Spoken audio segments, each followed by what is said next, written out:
ଏମିତି ପ୍ରବଚନ କଥା ଏବଂ ପ୍ରବଚନ ସରିଲା ପରେ କିଛି ପ୍ରସାଦର ବ୍ୟବସ୍ଥା ବି ଗ୍ରାମବାସୀ କରନ୍ତି। ସେଇ ପ୍ରବଚନ ଶୁଣିବା ପାଇଁ ଦୂରରୁ ଗୋଟେ ଛୁଆ ଆସେ, ପିଲାଟି ଭାରି ଶ୍ରଦ୍ଧାବାନ ଏବଂ ଆସେ ପ୍ରବଚନ ପ୍ରଥମରୁ ଶେଷ ପର୍ଯ୍ୟନ୍ତ ଶୁଣେ। ପ୍ରବଚକ ଯିଏ ଥାନ୍ତି ତାଙ୍କର ବହୁତ ସେବା ସିଏ କରେ। ଦିନ ବେଳେ ଆସିକି ପ୍ରବଚନର ରକ୍ଷଣାବେକ୍ଷଣ କଥାବାର୍ତ୍ତା ହୁଏ, ତାଙ୍କ ସହିତ ଭଲ ତାଙ୍କର ମିଳାମିଶା, ଭାରି ଭକ୍ତି ଭାବ ପିଲାଟି। କିନ୍ତୁ ପିଲାଟି କଣ କରେ, ପ୍ରବଚନ ସରିଲା ପରେ ଭୋଜନ ନ କରିକି ଚାଲିଯାଏ। ହେଲେ ବର୍ତ୍ତମାନ ଏଇ ଯୋଉ ଗୁରୁଜୀ ଯିଏ ପ୍ରବଚନ ଜିନିଷ ସବୁବେଳେ ମାର୍କ କରନ୍ତି, ଆରେ ସେ ତ ଭାରି ସବଳ ପିଲାଟି, ଏତେ ସେବା କରେ ଆଉ ନ ଭୋଜନ କରି କଣ ପାଇଁ ଚାଲିଯାଏ? ଦିନେ ତାକୁ ଧରି ପକେଇଲେ ଗୁରୁଦେବ, କହିଲେ ଆରେ ବାପା ତୁ ଏତେ ସୁନ୍ଦର ସେବା କରୁଛୁ, ପ୍ରଥମରୁ ଶେଷ ପର୍ଯ୍ୟନ୍ତ ପ୍ରବଚନ ଶୁଣୁଛୁ, ଭୋଜନ ନ କରି କଣ ପାଇଁ ଚାଲି ଯାଉଛୁ? ତାପରେ ପିଲାଟି କହିଲା ଆଜ୍ଞା କଣ କରିବି, ଘରେ ମୋର ବାପା ମା ଅଛନ୍ତି, ମୋର ପତ୍ନୀ ଅଛି, ମୋର ପୁଅ ଝିଅ ଅଛନ୍ତି, ଆଉ ସେମାନେ ମତେ ଏତେ ଆଦର କରନ୍ତି ଯେ ତାଙ୍କ ବିନା ମୁଁ ଏଠୁ ଭୋଜନ କରିବାକୁ ମତେ ଇଚ୍ଛା ହୁଏ ନା।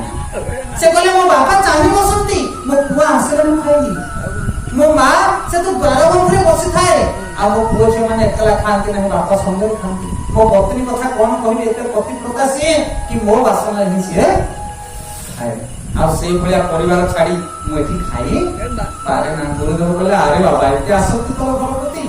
କହିଲେ ହଉ ଠିକ ଅଛି, ଗୋଟେ କାମ କରେ, ତୋ ପରିବାର ଲୋକ ଏତେ ତତେ ଭଲ ପାଉଛନ୍ତି ନା? ହଁ, ନାଇଁ ମେଡିସିନ ଟା ନେଇ, ଆଜି ମେଡିସିନ କି ପାଟିରେ ପକେଇକି ଖାଇବୁ, ତାପରେ ଭୋଜନ କଲା ପରେ ମେଡିସିନ ଖାଇକି ଶୋଇଯିବୁ, ସକାଳ ପାଇଲା ବେଳେ ତୋର ଶ୍ୱାସ ପ୍ରଶ୍ୱାସ କିଛି ଚାଲିବ ନାହିଁ, ପୁରା ବଡି ଡେଡ୍ ହରିବ, ପୁରା ମୃତ ହେଇଯିବ ଶରୀର, କିନ୍ତୁ ଭିତରେ ଆତ୍ମା ଥିବ, ସବୁ ଗାଡି ଚାଲିଥିବ, ବାହାରକୁ ପୁରା ମୃତ ଅଛନ୍ତି। ତାପରେ ତୁ ଦେଖିବୁ ତୋର ପ୍ରକୃତରେ କେତେ ଜଣ ନିଜ ଲୋକ ଅଛନ୍ତି। ସେଇ କଥା କଲା, କହିଲେ ଆଜ୍ଞା ବଞ୍ଚିବି କେମିତି ନା, ତା କଥା ମୁଁ ଚିନ୍ତା କରୁଛି, ଚିନ୍ତା କରୁନି। ହେଲେ ଆଜ୍ଞା ଗୁରୁଦେବ ମେଡିସିନ ଯେତେବେଳେ ଦେଇଦେଲେ, ମେଡିସିନ ଖାଇଲା, ଘରକୁ ଗଲା, ଭୋଜନ କଲା, ମେଡିସିନ ପାଟିରେ ପକେଇକି ଶୋଇଗଲା। ବେଡରେ ଶୋଇଲା ଯେତେବେଳେ ପାହାନ୍ତିଆରୁ ସକାଳୁ ସକାଳୁ କୋଉଠୁ ତା ସ୍ତ୍ରୀ ଉଠିକି ଫୁଲ ତୋଳିବା ପାଇଁ ଯାଏ, ତାଙ୍କ ସ୍ୱାମୀ ଫୁଲ ନେଇକି ଯାଆନ୍ତି ଗୁରୁଙ୍କ ପାଖକୁ, ଉଠେଇ ଦେଲେ କହେ ହେ ମୋ ଆଗରୁ ତ ତମେ ଉଠିକି ଦୌଡ଼ିଆ ଲୋକ, ଆଜି କଣ ଏତେ ସମୟ ହେଲାଣି ଉଠିନ? ଯେମିତି ଧୋକାଟେ ପକେଇଲେ ସରିଗଲ, ଏପଟରୁ ଆର ପଟିକି ଗଡ଼ିଗଲା, ଆଉ ଚେଞ୍ଜ ହବ ତ କିଛି ନାହିଁ। ସ୍ତ୍ରୀ ଆବାଜ ହେଇଗଲା, ପୁନର୍ବାର ହାତକୁ ଦେଖିଲା, ଛାତିକି ଦେଖିଲା, ଆଉ ଶ୍ୱାସ ଚାଲୁନି। ବର୍ତ୍ତମାନ ମୁଣ୍ଡରେ ହାତ ମାନେ ମୁଁ କଣ କରିବି, ଖାଇଗଲା। ଶାଶୁ ଶ୍ୱଶୁରଙ୍କୁ ଉଠେଇଲା, ଘରେ ତମ ପୁଅ ଆଉ ନାହାନ୍ତି, ଦୌଡ଼ି ଆସ। ବର୍ତ୍ତମାନ ବାପା ମା ସ୍ତ୍ରୀ ସମସ୍ତେ ଯାଇକି ଚାରିପାର୍ଶ୍ୱରେ ଖେଳିଗଲେ।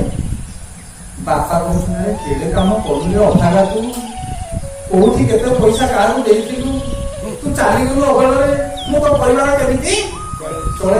ଇଏ ଶୋଇକି ଆଜ୍ଞା ସବୁ ଶୁଣୁଛି, କହୁଛି ଆରେ ବାପା ମୁଁ ମରିଛି, ମୋର କେମିତି କଣ ହବ ସେ କଥା ଚିନ୍ତା ନାହିଁ, ତୋର ଆଗେ ପଇସା କରିଗଲ।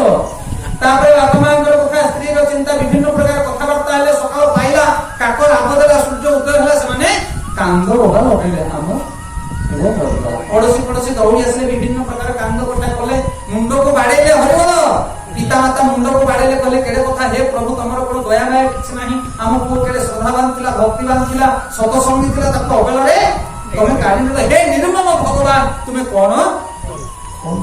ଇଏ କିନ୍ତୁ ସବୁ ଶୋଇକି ଆଜ୍ଞା ଏଇ ସମୟରେ ଗୁରୁଦେବ ସେପଟୁ ଚାଲି ଚାଲି ଗାଁ ମୁଣ୍ଡ ଆଡେ ଆସିକି ପହଞ୍ଚି ଗଲେ। କହିଲେ କଣ ହେଇଛି, ଏତେ କାନ୍ଦ କାହିଁକି? ଇଏ ଗୁରୁଦେବଙ୍କୁ ଦେଖିକି ତାଙ୍କର ଯୋଉ ବାପା ମା ସ୍ତ୍ରୀ ଅଥ ବାଟକୁ ଦୌଡ଼ି ଗଲେ, ଗୋଡ଼ ତଳେ ଲୋଟି ଗଲେ, କହିଲେ ହେ ଗୁରୁଦେବ ଆପଣ କୃପା କରନ୍ତୁ, ତମର ଏତେ ବଡ ଶିଷ୍ୟ, ଏତେ ପ୍ରିୟ ଶିଷ୍ୟ ଆମକୁ ଛାଡ଼ିକି ଚାଲିଗଲା, ଭଗବାନ କେତେ ନିଷ୍ଠୁର। ଗୁରୁଦେବ କହି তুমি ଚିନ୍ତା କର ନା, ଚାଲ ଦେଖିବା। ଗୁରୁଦେବ ଆସିକି ପହଞ୍ଚିଲେ, କହିଲେ ଆଚ୍ଛା ବର୍ତ୍ତମାନ ତମ ପୁତ୍ର ଚାଲି ଯାଇଛି, ତୁମେ ମାନେ ଚାହୁଁଛ ତମ ପୁତ୍ରକୁ ଜୀବନ ଦେବା ପାଇଁ? ନା ହଁ ଆମେ ଚାହୁଁଛୁ। ନା ତମ ପୁଅ ବଞ୍ଚିବ? ସମସ୍ତେ ଆଶ୍ଚର୍ଯ୍ୟ ହେଲେ, କହିଲେ ଗୁରୁଦେବ ଆମ ପୁଅ ବଞ୍ଚିବ ନା? ହଁ ବଞ୍ଚିବ, କିନ୍ତୁ ପ୍ରତି ବଦଳରେ ତୁମକୁ ଜଣକୁ ମରିବାକୁ ପଡୁଛି। ବର୍ତ୍ତମାନ ପରିବାରଟାକୁ ଲୋକର ମୁହଁ ଶୁଖିଗଲା, ଇଏ ଲମ୍ବା ହେଇକି ଯିଏ ପଡିଛି ସେ ସବୁ ଟିକେ ଶୁଣୁଛି। ବର୍ତ୍ତମାନ ସମସ୍ତେ ଚାହିଁଲେ ବୁଢା ଆଡକୁ, କହିଲେ ଆରେ ପାଚଲା ଭାଇଲେ ବୁଢା, ତୋର ତ ବୟସ ଗଲା, ବର୍ତ୍ତମାନ ତୁ ମୋର ପୁଅ ବଞ୍ଚୁ।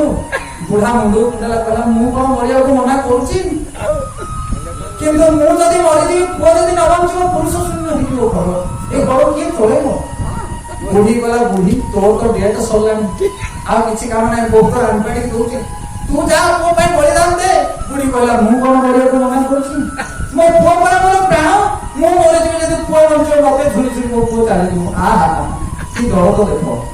ବର୍ତ୍ତମାନ ବୁଢୀ ଅନେଇଲା କାହାକୁ? ଧର୍ମ ପତ୍ନୀ କହିବ କହିଲା ବହୁମା ତୁ ତ ସତୀ ନାରୀ ପତି ପାଇଁ ଜୀବନ ଦେ ପତି ଜୀବିତ ହଉ। ବର୍ତ୍ତମାନ ପତ୍ନୀ କହୁଛି ମୁଁ କଣ ମରିବାକୁ ମନା କରୁଛି ମୋର ପୁରା ପୁଅ କହିକି ଜଣେ ପୁତ୍ର କମ ମୁଁ ଚାଲିକି ଗଲା ପରେ ସେ ଆଉ ଗୋଟେ ବାହା ହବ ମୋ ପୁଅ ମୋ ପୁଅ ସୁନ୍ଦର ବେଳା ବୁଲିବ ହରିବଲ ଆଉ ସନ୍ତାନ ମାନଙ୍କୁ କିଏ କହିବ ମରିବା ପାଇଁ ବର୍ତ୍ତମାନ କେହି ରାଜି ପଡିଲେ ନାହିଁ ଇଏ ସବୁ ଶୋଇକି ହରିବଲ ସବୁ ଶୁଣୁଛି। ଶେଷରେ ପରିବାର ଲୋକ ଏକାଠି ଗୋଟେ ବୁଦ୍ଧି ଚିନ୍ତିଲେ କଣ ସେ ବୁଦ୍ଧି ଦେଖନ୍ତୁ କଳିଯୁଗିଆ ବୁଦ୍ଧି ଇଏ କହିଲେ ହେ ଗୁରୁଦେବ ଆପଣ ଗୋଟେ ଆଗକୁ କିଏ ନାହିଁ ବସୁଛେ ଆପଣ ଚାଲି ଯାଆନ୍ତୁ ଆମ ପୁଅ ବଞ୍ଚି ଇଏ ହଉଛି ଆମ ବୁଦ୍ଧି। ଶେଷରେ ଗୁରୁଦେବ କହିଲେ କେହି ମରିବା ଆବଶ୍ୟକ ନାହିଁ ତମ ପୁଅ ବଞ୍ଚିବ। ଆଜ୍ଞା ଆଉ ଗୋଟେ ଟାବଲେଟ ରଖିଥିଲେ ଗୁରୁଦେବ ଶୁଙ୍ଗେଇ ଦେଲେ ବର୍ତ୍ତମାନ ଟୋକା ବସି ପକେଇଲା ଉଠିକି ହାତ ଯୋଡ଼ିଦେଲା କହିଲା ହେ ପିତା ହେ ମାତା ହେ ଧର୍ମ ପତ୍ନୀ ତୁମର ପ୍ରେମକୁ ମୁଁ ବର୍ତ୍ତମାନ ଶୋଇକି ସବୁ ଶୁଣୁଥିଲି। ଆପଣମାନେ ଯାହାକୁ କହିଲେ ମୋ ପାଇଁ ମରିବା ପାଇଁ ସେ କିଏ ଗୁରୁ ସାଧୁ ଯଦି ମୋ ପାଇଁ ମରିବ ତାହେଲେ ମୁଁ ତାଙ୍କ ପାଇଁ ଆଜିଠାରୁ ବଞ୍ଚିବି। ସେଥିପାଇଁ ତମେ ଏତିକି ମୁଁ ଏତିକି ବର୍ତ୍ତମାନ ମୁଁ ଘରୁ ବାହାରିବି। ଯେତେବେଳେ ସେ ଘରୁ ବାହାରିବା ପାଇଁ ଚେଷ୍ଟା କରିଛି ଗୁରୁଦେବ କହିଲେ ନା ରେ ତତେ ମୁଁ ଏଇ ଶିକ୍ଷା ଦେବା ପାଇଁ ଏ କଥା କହିନଥିଲି ତୁ ଘରୁ ବାହାରି ଯା ନା ତୋର କର୍ତ୍ତବ୍ୟ ଘରକୁ ସମ୍ଭାଳେ କିନ୍ତୁ ଅନାସକ୍ତ ଭାବରେ ସମ୍ଭାଳେ। ଭାବେ ନା ଇଏ ବଡ ଅର୍ଦ୍ଧାଙ୍ଗିନୀ କିଏ କାହିଁକି ନୁହେଁ ବାପା କିଏ କାହିଁକି ନୁହେଁ ସେଥିପାଇଁ କେହି ସପୋର୍ଟ ଦେବେନି ତତେ ନା ପିତା ନା ମାତା ନା କେହି। ଆଜି ଯେ ଚାଲିଗଲେ ତମ ମାନଙ୍କୁ ଛାଡି ତମେ ତାଙ୍କୁ କଣ କରିଦେଇ ପାରିବ କିଛି କରିପାରିବନି। ଇଏ ହଉଛି ନିରାଟ ସତ୍ୟ କଳିଯୁଗରେ ଦୃଢ ସତ୍ୟ ହଉଛି ମୃତ୍ୟୁ ଦିନେ ନା ଦିନେ ତମକୁ ଏ ସଂସାରକୁ ତ୍ୟାଗ କରିବାକୁ ସେଇଠି କେହି ନଥିବେ। କିଏ ଥିବେ ମରଣ କାଳରେ ଏକା ଗୋବିନ୍ଦ ସାରଥି ଯଦି ଜୀବନରେ ଗୋବିନ୍ଦ ବୋଲି ନାଁ ନେଇଥିବ କୃଷ୍ଣକୁ ଯଦି ଭଜିଥିବ ତାହେଲେ ଅନ୍ତ ସମୟରେ ସେ ତମ ହାତକୁ ଧରି ନିଜ ଧାମକୁ ନେଇଥିବ।